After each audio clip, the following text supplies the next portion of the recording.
Hi guys, welcome to Math Genius Marlica Sport Game. Nandito po ngayon ang mga kabataan. Sila po ay naglalaro ng Math Genius Marlica. Tingnan po natin guys kung sino mananalo sa kanila. Ito pong laro ay labanan ng calculation number. Gagamitin nila dito ang kanilang talino at diskarte sa larangan ng matematika. Yung huling kumuha ng Jolin, siya po tatanghaling panalo. Kailangan dito ng strategy, technique, pattern para manalo sa laro.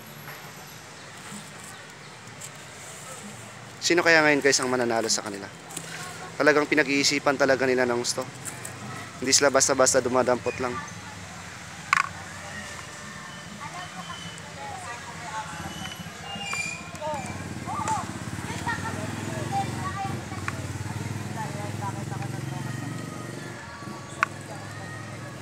Parang yung labanan nila para pang grand champion na. Sobrang babagal nilang dumampot. Pinag-iisipan talaga nila ng gusto.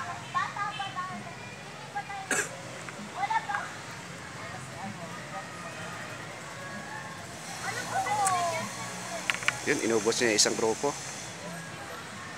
Dito po sa larong ito, pwede nila ubusin kahit isang grupo. Pwede rin sila mag-iwan ng dalawa, isa. Depende sa kanilang diskarte. Itong laro na to, ito ay talagang tunay na matira matibay.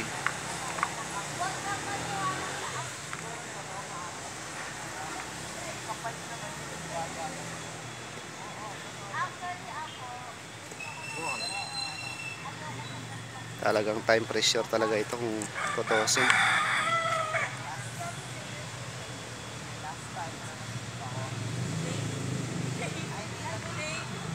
Ayun.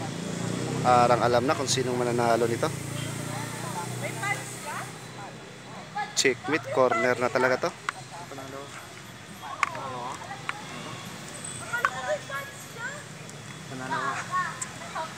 Okay.